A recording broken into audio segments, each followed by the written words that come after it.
जनाजे क्यों उठाएं हम? हमारे मुल्क में क्यों दहशतगर्दी हो?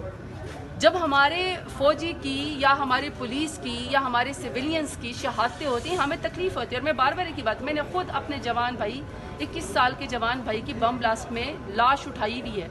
हम खुद शहदा के वारिस हैं। अल्लाह करे कि मेरे दुश्मन के घर में भी कोई जनाजा ना उठे दहशतगर्दी से। तो दहशतगर्दी से लड़ने के लिए तो हम सब इकट्ठे हैं, लेकिन अनफॉर्चुनेटली हुकूमत का कोई विजन नहीं है।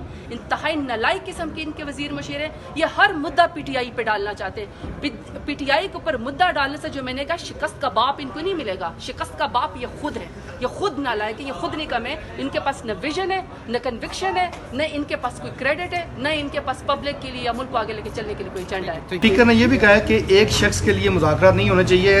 हुकूमत जो है वो मुज़ाकरात का में अपोजिशन को जवाब देने को तैयार थी, लेकिन अपोजिशन भाग गई, वो मुज़ाकरात खत्म कर दिए। मैं जवाब नहीं देना चाहती, लेकिन जाफर एक्सप्रेस का वाक़या हुआ है। बलूचिस्तान इस वक्त जल रहा है, दहशतगर्दी अरूज के ऊपर है।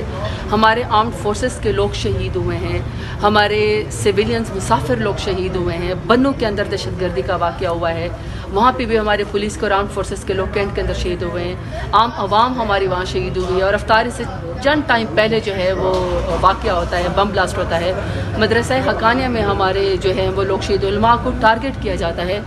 ऐसे में सिर्फ बात एक इसकी उसकी नहीं है। बात यह है कि हुकूमत संजीदगी का मुजाहरा करें, और बजाय इसके कि अपनी रिस्पॉन्सिबिलिटी जो मैंने बताया है, देखिए इनके एक एक महकमे के 5 वजीर मशीर हैं, और नेशनल असम्बली से उनका ताल्लुक नहीं है। कोई इलेक्टेड नेशनल असम्बली से कोई नहीं। अच्छा, मुझे कोई इतराज़ नहीं, मैंने पहले भी कहा आप 5 10 वजीर मशीर रखें, लेकिन कारकर्दगी तो करें ना।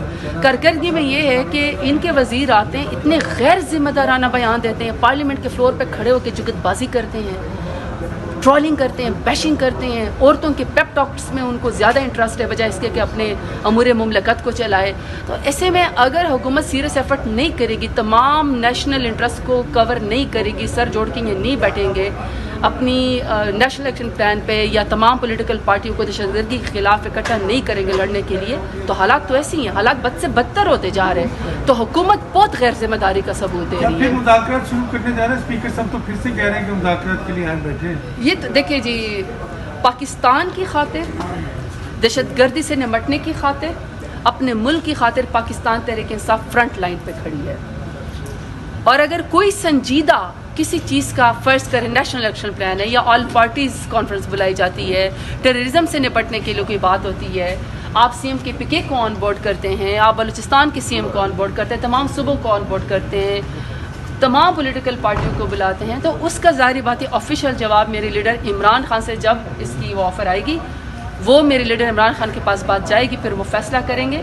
लेकिन अभी तक जो पाकिस्तान तहरीक इंसाफ है, मैंने आज भी कहा पार्लियामेंट के फ्लोर पर खड़े होकर, हमारा इलेक्शन छीना गया, हमारे साथ इंतहाई जो है वो जबर और जुल्म किया गया, हमारे तमाम कारकुनान लीडर समेत अभी तक जेलों के अंदर है। मेरे लीडर इमरान खान अभी तक जेल के अंदर, उनकी बेगम साहिबा भी।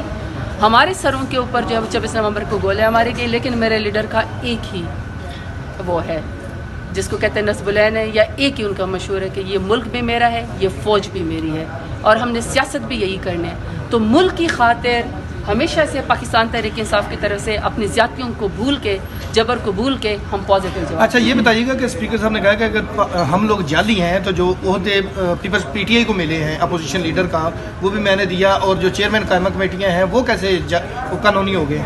मैंने आपको पहले कहा, मैं जवाब बराए जवाब की बात ही नहीं कर रही हूँ। पाकिस्तान तहरीक इंसाफ अपने वोट की ताकत से ऐवान के अंदर आई है।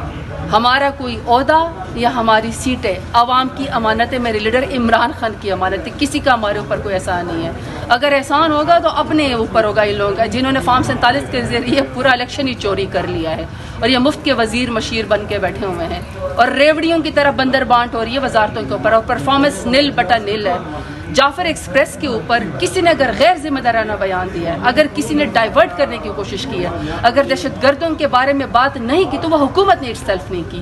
बाकी कौन सी पॉलिटिकल पार्टी, कौन सा फोरम, कौन सा मीडिया, कौन सा सोशल मीडिया एक्टिविस्ट, कौन सा बंदा दहशतगर्दी के खिलाफ बात नहीं कर रहा? मैंने कह दिया होगा, लेकिन जारी बात है स्पीकर का काम है कि वो कस्टोडियन ऑफ द हाउस है, कि वो पूरे उसको हाउस को बेहतर तरीके से चलाएं, और सबको मौका देना चाहिए। लेकिन मैं कमेंट वो पौधे पे करना चाहती हूँ। अच्छी बात है प्लांटेशन ड्राइव में अगर स्पीकर साहब ने कोई पौधा लगाया है, इसलिए अप्रिशिएट करती हूँ कि क्लाइमेट चेंज का पाकिस्तान में, मैंने आज इनको बताया भी कि सदर की स्पीच में क्लाइमेट चेंज का जिक्र है, लेकिन जो हमारा दौर हुकूमत है इमरान खान की लीडरशिप में, हम टॉप 5 ममालिक में आते थे क्लाइमेट चेंज को टैकल करने में। अब अनफॉर्चुनेटली 180 ममालिक में पाकिस्तान के 178 नंबर है, सिर्फ 2 मुल्क आपसे नीचे है, मेरे ख्याल है सोमालिया और गिनी बसाओ, बाकी सब के सब में पाकिस्तान सबसे नीचे है। तो क्लाइमेट चेंज के एफर्ट्स के लिए सबसे आसान और बेहतरीन तरीका है कि आप प्लांटेशन ड्राइव करें। मार्च है और मार्च में जो प्लांटेशन ड्राइव है या नवंबर में जो प्लांटेशन ड्राइव होती है वो सबसे बेहतरीन होती है। मुनसन प्लांटेशन है तो उसमें आपकी ग्रोथ बहुत ज़्यादा होती है। 10 बिलियन ट्री सुनामी का जो प्रोजेक्ट है वो पाकिस्तान के बेहतरीन प्रोजेक्ट है। अगर इतने ये जो 3 सालों में इस दौर में तो हमने एक भी क्लाइमेट की एफर्ट नहीं देखी, एक भी पौधा हमने किसी को लगाते नहीं हुए देखा। तो ऐसे में अगर स्पीकर साहब ने एक प्लांट लगाया तो चलो इसको मैं अप्रिशिएट करूँ।